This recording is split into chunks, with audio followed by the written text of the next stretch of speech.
આજે બનાવીશું ફરાળી ટેસ્ટી ક્રિસ્પી કચોરી. પણ કચોરી ક્રિસ્પી છે? તો સાંભળી લો તમે અવાજ. તો સૌથી પહેલાં આપણે 1 કપ મોરૈયો લઈશું અને એને પીસી લઈશું.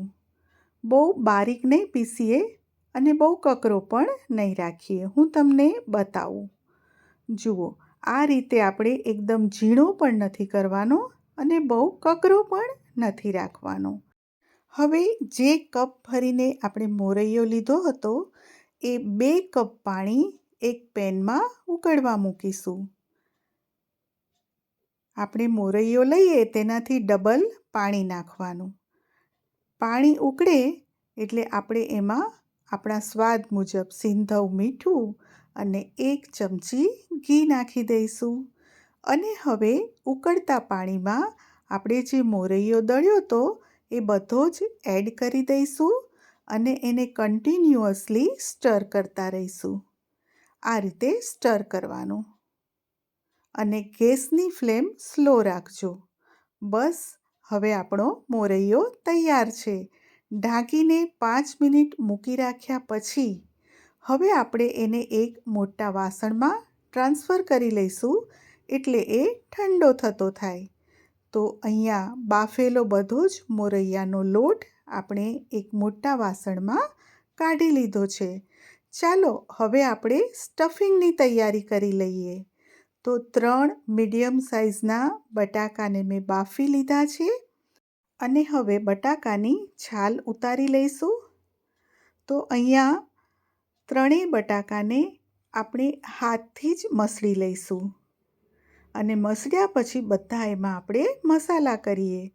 જો આ બટાકાને આપણે બહુ મેશ કરીશું તો એમાં ચીકાશ આવી જશે અને આપણી કચોરી બરાબર બનશે નહીં. તો હવે સિંધવ મીઠું, મરી પાવડર, જીરું પાવડર અને મેં અહીંયા 5-6 કિસમિસ લીધી છે. એને હું કાતરથી ઝીણી ઝીણી કટ કરી લઈશ. તમે આખી કિસમિસ પણ નાખી શકો છો, પણ હું કિસમિસને ઝીણી ઝીણી કટ કરીને નાખું છું. ત્યારબાદ આપણે કાજુના ટુકડા નાખીશું, શેકેલા સિંગદાણાનો ભૂકો, લીલા મરચાં, છીણેલ આદું. હવે સારી રીતે મિક્સ કરી લઈશું.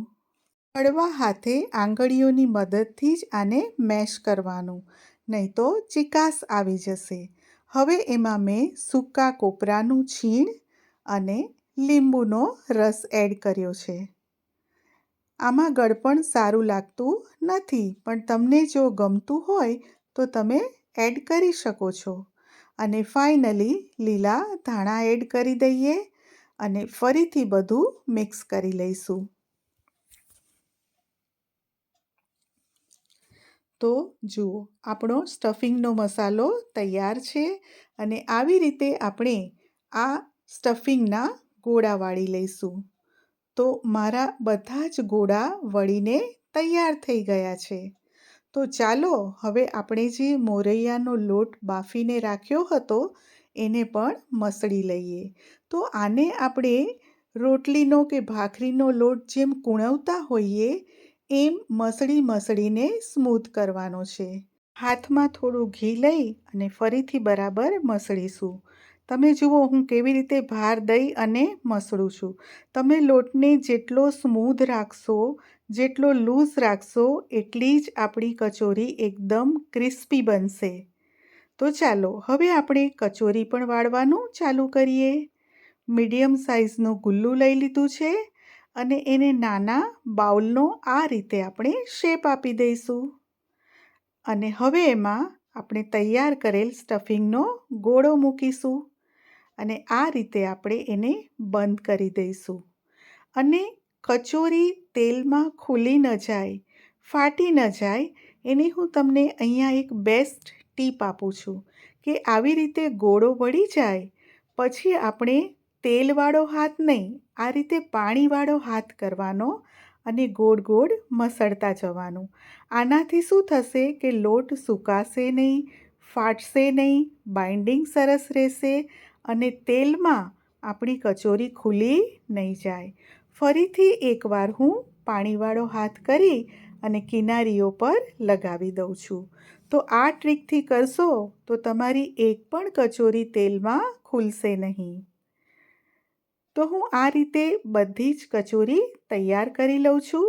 મેં સાઈડમાં તેલ પણ ગરમ થવા મૂકી દીધું છે. તો જુઓ, મારી તો બધી કચોરી તૈયાર થઈ ગઈ છે. અને હા, જ્યારે આપણે તેલમાં કચોરી નાખીશું ત્યારે આપણે પાણીવાળો હાથ કરેલ છે, તો તેલમાં છાંટા ન ઉડે એટલા માટે અહીંયા મેં સિંગોડાનો લોટ થોડો સ્પ્રિંકલ કર્યો છે, એટલે નાખતી વખતે તેલમાં ઉડે નહીં. ગેસ એકદમ ફાસ્ટ રાખ્યો છે અને 2 જ સેકન્ડમાં હું આ કચોરીની સાઈડ ચેન્જ કરીશ, કારણ કે એક સાઈડેથી એકદમ બ્રાઉન ના થઈ જાય. અને હવે મીડિયમ ફ્લેમ ઉપર એને હું ફ્રાય કરીશ. તો એકવાર બધી જ કચોરીની મેં સાઈડ ચેન્જ કરી દીધી છે અને હવે એને ફ્રાય થવા દઈશું. આનો એકદમ ગોલ્ડન કલર આપણે કરવાનો છે. તળવામાં બિલકુલ ઉતાવળ નથી કરવાની. મીડિયમ ફ્લેમ ઉપર ઉલટ-પુલટ કરતા રહીશું, જેથી એક સાઈડે વધારે ગોલ્ડન ન થઈ જાય.